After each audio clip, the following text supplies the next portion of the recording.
Hello दोस्तों, कैसे आप सभी लोग। आशा करता हूँ कि सभी लोग अच्छे होंगे, स्वस्थ होंगे, तंदुरुस्त होंगे। तो आज की इस वीडियो के इस टॉपिक के माध्यम से हम सभी लोग पारिस्थितिकी के बारे में अध्ययन करेंगे, जिसे अंग्रेजी में इकोलॉजी कहा जाता है। तो आज की इस वीडियो के माध्यम से हम लोग पारिस्थितिकी के संदर्भ में किन किन मेन टॉपिक को देखेंगे, उस पर एक नज़र डालते हैं। सबसे पहले आप अध्ययन करेंगे कि पारिस्थितिकी क्या होती है, इसके बाद इसके अर्थ और परिभाषा को जानेंगे। साथ ही साथ पारितंत्र के जो प्रमुख घटक होते हैं इसको जानेंगे। पारितंत्र के प्रमुख श्रेणियों के बारे में अध्ययन करेंगे और आप पारितंत्र के कितने प्रकार होते हैं, कौन से प्रकार किस प्रकार के होते हैं, सब के बारे में बहुत ही बारीकी से और विस्तृत रूप से अध्ययन करने वाले हैं। तो स्वागत है एक बार फिर से आप सभी का आपके अपने यूट्यूब चैनल आर स्टडी पे। तो इस यूट्यूब चैनल के इस वीडियो के माध्यम से चलिए हम लोग शुरू करते हैं और जानते हैं पारिस्थितिकी के बारे में, इकोलॉजी के बारे में। तो सबसे पहला जो हम लोग का टर्म आता है यहाँ पे पारिस्थितिकी यानी इकोलॉजी, ये होता क्या है।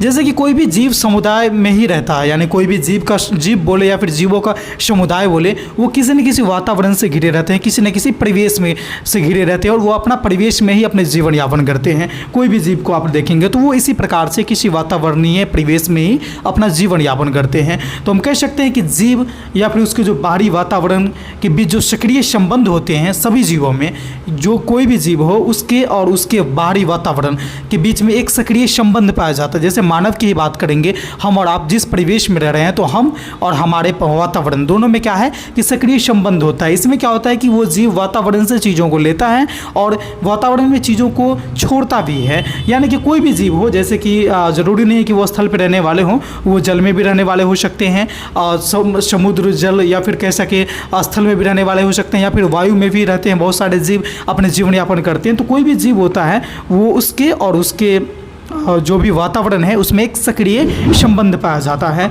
तो इसके संदर्भ में कहते हैं कि पारिस्थितिकी जीव विज्ञान का वह शाखा होता है, एक प्रकार की शाखा है, जिसके अंतर्गत हम किसी भी जीव और उसके समुदाय या फिर उसके वातावरण के बीच में जो पारस्परिक संबंध होती है उसके बारे में अध्ययन किया जाता है। यानी आप सबको ये स्पष्ट हो गई होगी कि पारिस्थितिकी हम कहेंगे किसको, यानी कोई भी सजीव है वो और उसके जाति कह लें या फिर सजीव कह लें या फिर उसके पूरे समुदाय की बात कर लें, और जो जिस परिवेश में रह रहा है, जिस वातावरण में रह रहा है, तो इन दोनों के मध्य जो पारस्परिक जो संबंध है उसके बारे में अध्ययन करना ही क्या कहलाएगा, पारिस्थितिकी कहलाता है। और पारिस्थितिकी शब्द का जो सबसे पहले प्रयोग किया गया था वो किया गया था 1865 में। कितने ईस्वी में किया गया था? 1865 में। और कौन से वैज्ञानिक सबसे पहले इसका प्रयोग किए थे? तो उनका नाम था रेटर। ठीक है, ये बहुत ही एग्जाम के दृष्टिकोण से महत्वपूर्ण यहाँ पर पॉइंट है, इसको आप जरूर ध्यान में रखेंगे कि पारिस्थितिकी शब्द का सबसे पहले प्रयोग 1865 ईस्वी में किया गया था और रेटर नामक वैज्ञानिक ने इसका प्रयोग किया था। चलिए हम लोग आगे बढ़ते हैं इस टॉपिक में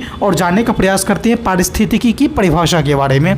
हालांकि आप सभी लोग यहाँ पर पारिस्थितिकी की परिभाषा अपने मन से भी दे सकते हैं, जो आपने पिछले स्लाइड में देखा है, अभी जस्ट आपने पढ़ा है उसके अकॉर्डिंग। लेकिन कभी कभी एग्जाम में ये दे दिया जाता है कि फलाने परिभाषा किन के द्वारा दिया गया है, तो इसके लिए हमें कुछ परिभाषा को जानना जरूरी है। जैसे एक हैकल वैज्ञानिक हैं, उन्होंने बताया कि जीवधारी के कार्बनिक और अकार्बनिक वातावरण और पारस्परिक संबंधों के अध्ययन को ही क्या कहा जाता है, पारिस्थितिकी कहा जाता है। ये किसने बताया? तो ये हैकल ने बताया था। साथ ही साथ ओडम एक वैज्ञानिक, दूसरे वैज्ञानिक है, इन्होंने बताया कि पारिस्थितिकी प्रकृति की संरचना एवं प्रक्रिया का अध्ययन है। यानी प्रकृति का जो भी संरचना है और उसकी जो भी प्रक्रिया होती है उसके बारे में अध्ययन करना, उसके बारे में विस्तृत ज्ञान को अर्जित करना ही क्या कहलाता है, पारिस्थितिकी कहलाता है। यानी पारिस्थितिकी के अंतर्गत हम लोग इन सारे चीज़ों के बारे में अध्ययन करते हैं। कुछ पॉइंट्स हैं जिसको मैं आपको बताना चाहूँगा, जो आपके एग्जाम के दृष्टिकोण से बहुत ज़्यादा महत्वपूर्ण बन जाते हैं। जैसे कि पारिस्थितिकी तंत्र का जो संकल्पना है ये सबसे पहले 1965 में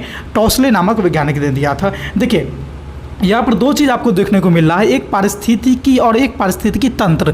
तो पारिस्थितिकी का जो संकल्पना थी वो 1865 में दिया गया था, जो आपको मैंने अभी जस्ट कुछ देर पहले बताया है। लेकिन पारिस्थितिकी तंत्र जो है ना, ये दोनों दो चीज़ होती है। इसका जो संकल्पना है ये 1935 में टॉसले नामक वैज्ञानिक ने दिया था। तो दोनों दो चीज़ें आप दोनों को याद रखेंगे।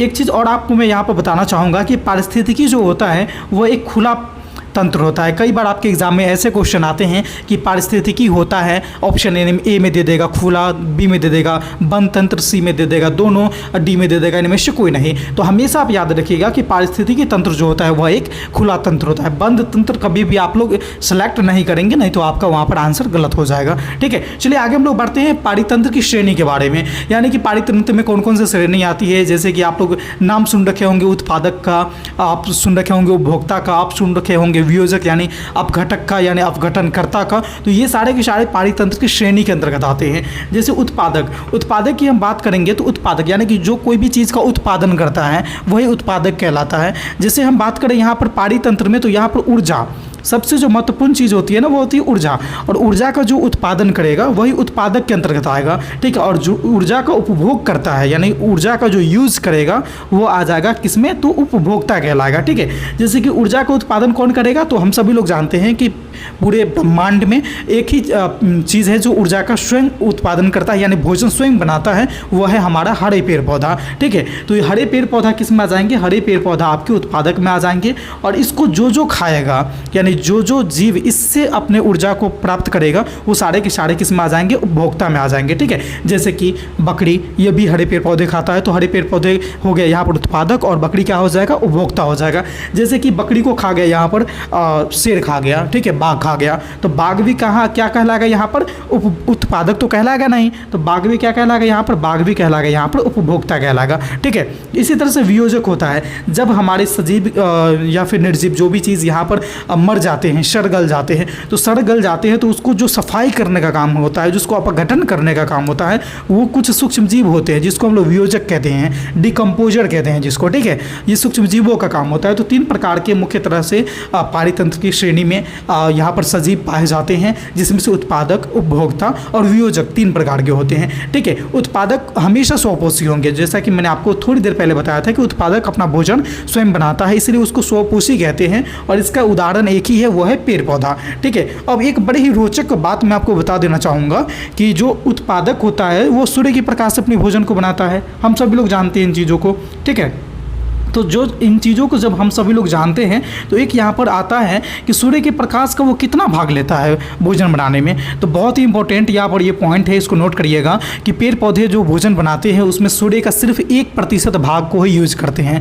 99% जो सूर्य का प्रकाश होता है उसका यूज पेड़ पौधा भोजन में नहीं करता है, सिर्फ और सिर्फ 1% यूज करता है, और 1% से ही वो अपना भोजन तैयार करता है और खुद भी खाता है, और बाकी जितने सारे ब्रह्मांड में सजीव हैं वो सारे के सारे कहीं ना कहीं स्वपोषी अर्थात पेड़ पौधे पर ही निर्भर होते हैं। तो सोच सकते हैं कि कितना बड़ा यहाँ पर कल्पनीय चीज़ है कि सिर्फ सूर्य का 1% भाग से ही हम सभी सजीव पूरे ब्रह्मांड में जितने लोग जी रहे हैं, जितने सजीव जी रहे हैं, जितने प्रकार के जीवधारी हैं, अनेकों प्रकार के हैं ना, सारे के सारे सिर्फ सूर्य के 1% यूज के किए गए पौधे द्वारा प्राप्त भोजन से ही जी रहे हैं। बड़ी ही आश्चर्यचकित करने वाली ये बात है, लेकिन यही फैक्ट है, यही सत्य है, और इसको आप ये हमेशा याद रखेंगे। आपके एग्जाम के दृष्टिकोण से ये बहुत ज़्यादा महत्वपूर्ण भी है। तो चलिए आगे बढ़ते हैं और हम लोग ये जानने का प्रयास करते हैं। पारितंत्र की श्रेणी में हमने यहाँ पर उत्पादक को देख लिया, आगे हम बात करते हैं उपभोक्ता, जिसको हम लोग कंज्यूमर कहते हैं। उपभोक्ता यानी जो उपभोग करेगा, कोई भी चीज़ को जो यूज करने वाला होगा।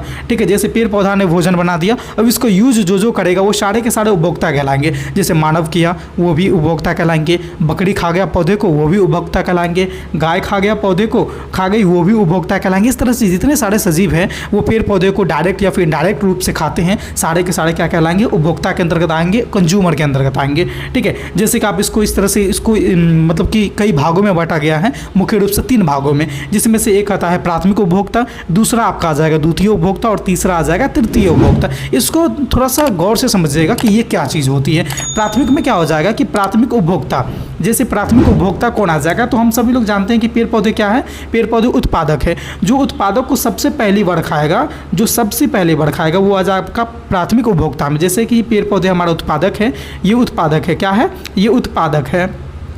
ठीक है, ये लिखा क्यों नहीं रहा अच्छे से, ये उत्पादक है, ठीक है।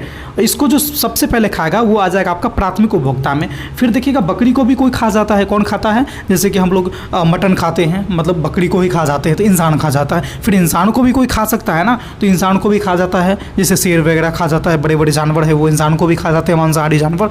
तो ठीक है, अब यहाँ पर समझने का प्रयास करिएगा कि ये हमारा क्या है, ये हमारा उत्पादक है, ये प्राथमिक उपभोक्ता नहीं है, ये उत्पादक है, ये अपना भोजन स्वयं बनाता है। इसको जो पहली बार खाएगा, डायरेक्ट इसको खाएगा, वो आ जाएगा प्राथमिक में, ठीक है।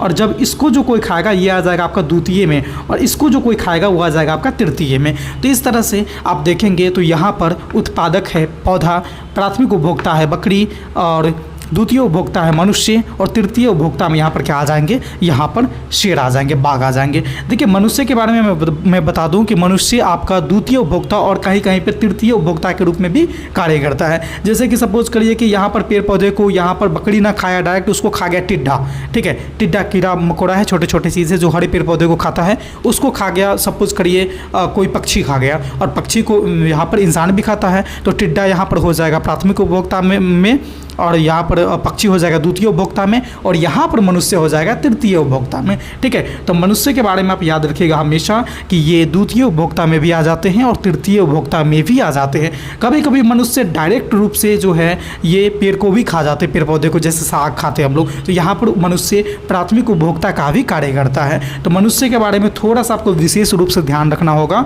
क्वेश्चन को हल करते टाइम, कि आप गलती न कर पाएँ। तो उम्मीद करते हैं कि पारितंत्र ये श्रेणी आपको समझ में आ गई होगी। आगे चलिए हम लोग बात करते हैं वियोजक के बारे में, जो डिकम्पोजर होता है। इसके बारे में विशेष कुछ नहीं जानना है, ये एक सूक्ष्म जीव होते हैं, ठीक है। जैसे कि फंजाई होते हैं, कवक होते हैं, कवक का नाम आपने सुना होगा, जो क्या करता है कि हमारे खाद्य पदार्थ को, जैसे पावरोटी वगैरह को सड़ाने गड़ाने का ये काम करता है। तो इस तरह से जो भी वियोजक होते हैं, घटक होते हैं ना, वो सूक्ष्म जीव होते हैं, जो पेड़ पौधे जो भी या फिर कोई भी जीव मर जाते हैं तो उसको क्या करते हैं कि अन्य जैविक पदार्थों को सड़ा गला करके वियोजित करते हैं, अपघटन करते हैं, यानी ये हमारे पर्यावरण में सफाई का काम करते हैं, ठीक है। ये कुछ बैक्टीरिया भी होते हैं जिसको डिकम्पोजर कहा जाता है, कुछ फंजाई भी होते हैं। तो इस तरह से वियोजक के बारे में सिर्फ आपको इतना जानना है कि ये सड़े गले पदार्थों को अपघटित करने का काम करते हैं।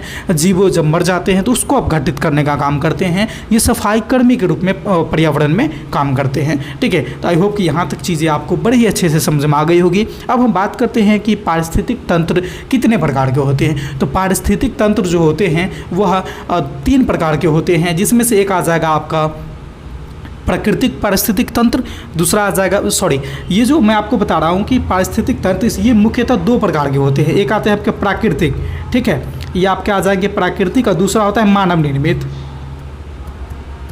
निर्मित, ठीक है।